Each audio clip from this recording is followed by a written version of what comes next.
Hello আসসালামু আলাইকুম, welcome to my channel Lazeez food and blogs. আজকের ব্লগে নিয়ে এসেছি ট্রেডিশনাল কাচ্চি বিরিয়ানি রেসিপি। বাবুর্চির রেসিপিতে আজকে আমি এই কাচ্চি বিরিয়ানিটি করে দেখাবো। আর আমি চেষ্টা করব যে অতিরিক্ত তেল এবং অতিরিক্ত মশলা না দিতে, কারণ আমাদের বাসার কাচ্চি বিরিয়ানিটা সবাই একটু তেল কম এবং মশলা কমই পছন্দ করে। আর অতিরিক্ত মশলার কারণে অনেক সময় আমরা কাচ্চি বিরিয়ানি খেতে পারি না। So let's go.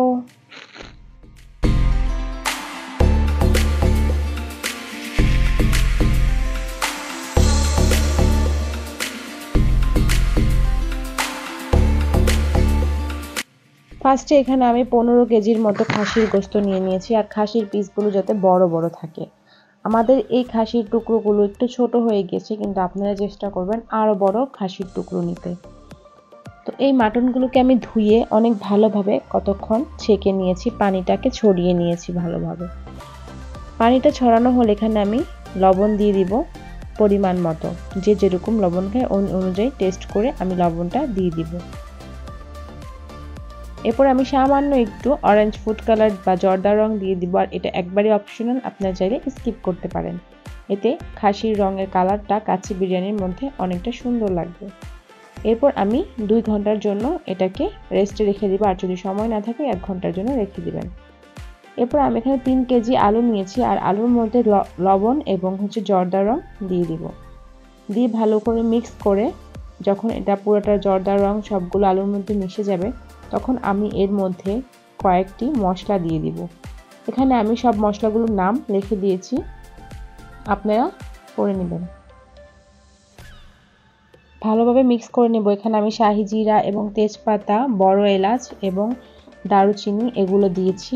ভালোভাবে এগুলো মিক্স করে এরপর আমি চুলাতে সয়াবিন তেল দিয়ে আর 1/3 কাপ তেল দিব আমি। আর তেল দিয়ে এখানে আমি চিনি দিয়ে দিব।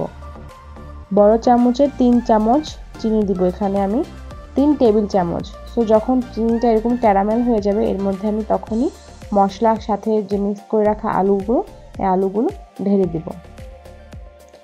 এরপর আলুগুলোকে আমি মিডিয়াম ফ্লেমে একবারে ভালোভাবে রান্না করে নিব, ভেজে নিব আলুগুলা, যাতে করে আলুর মধ্যে এই চিনির ক্যারামেলটা এবং মশলা ভালোভাবে মিশে যায়। এখানে যখন 5 মিনিট মিডিয়াম হাই হিটে দিয়ে তারপর লো হিটে রেখে দেবো আমি। এরপর এখানে আমি কিছু মশলা নিয়েছিলাম, আর এই মশলাগুলো আমি ব্লেন্ড করে নিব প্রপারলি। এরপর এখানে আমি যে ম্যারিনেট করে রাখা খাসির গোস্তের মধ্যে আদা, রসুন এবং পেঁপে বাটা 1 চামচ, কাঁচা পেঁপে বাটা এবং যে মশলাটা আমি ব্লেন্ডার করে নিয়েছি সেই মশলাটা দিয়ে দিব। এরপর মরিচের গুঁড়ো দিয়ে দিব 7 থেকে 8 টেবিল চামচ। ঝালটা আপনারা পরিমাণ মতো দিয়ে দিবেন। এখানে আমি ফ্যাটানো দই দিব 1/2 কাপ। আমি দইটা বেশি ইউজ করব না, যাতে করে টক হওয়ার সম্ভাবনা থাকবে। এরপর আমি এখানে টমেটো সস দিব 1/3 কাপ। আর অনেকে চাইলে বাড়িয়েও দিতে পারেন। এরপর আমি চিনি দেব 2 টেবিল চামচ। আর এই চিনিটা স্কিপ করা যাবে না। অনেক সময় আমরা তরকারিতে চিনি ইউজ করে থাকি, তো অনেকে মনে করে মিষ্টির জন্য, বাট না, চিনিটা দিলে তরকারির বা আমাদের যে ম্যারিনেশনের এটা প্রপারলি মাংসগুলোর মধ্যে স্বাদটা একটা প্রপার স্বাদ আসে। এরপর আমি সবগুলো মিক্স করার পর লাস্টে একবারে লবণ এবং বেরেস্তা দিয়ে দিব। আর এই অনিয়ন ফ্রাই বেরেস্তাটা অবশ্যই দিবেন। আর এখানে আমি 2 টেবিল চামচ ঘি এবং 1/2 টিস্পুন জাফরান দিয়ে, আর এর সাথে আমি কিছুটা লেবুর রস দিয়ে এটাকে আমি সাইডে রেখে দিব। এরপর আমি এখানে বাসমতি চাল নেব 7 কেজি। আর বাসমতি চালগুলো ভালোভাবে পানিতে ভাসিয়ে আমি ধুয়ে নিব। আর আমি এই বাসমতি চালটা ইউজ করছি, আপনারা চাইলে অন্যগুলো ইউজ করতে পারেন। পানি ঝরিয়ে ভালোভাবে বাসমতি চালটা নিয়ে নেব। এরপর এখানে আমি 1 কাপ গুঁড়া দুধ থেকে 1/2 কাপ গুঁড়া দুধ দিয়ে দিব কিছুটা পানির মধ্যে, 1 কাপ পানির মধ্যে। এরপর আমি এখানে বড় চামচের টেবিল স্পুনের 2 চামচ ঘি দিয়ে দিব।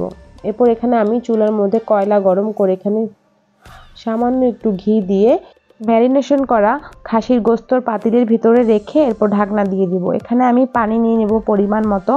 আর পানি নেওয়ার পর এখানে 1 চামচ শাহি জিরা এবং এলাচ এবং দারচিনি, বড় এলাচ এবং লং দিয়ে পানিতে ফুটে আসার পরে আমি হচ্ছে পুরা চালগুলো দিয়ে দিব। আর এখানে আমি যে চুলার মধ্যে পানি দিয়েছি, পানিটা গরম ছিল, আর আমি একটা স্টার এনিক্সও দিয়েছি।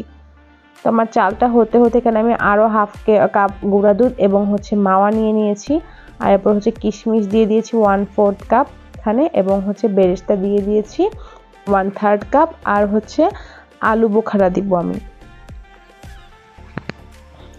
সো এগুলো সব কিছু মিক্স করে একটা সাইডে রেখে দিব।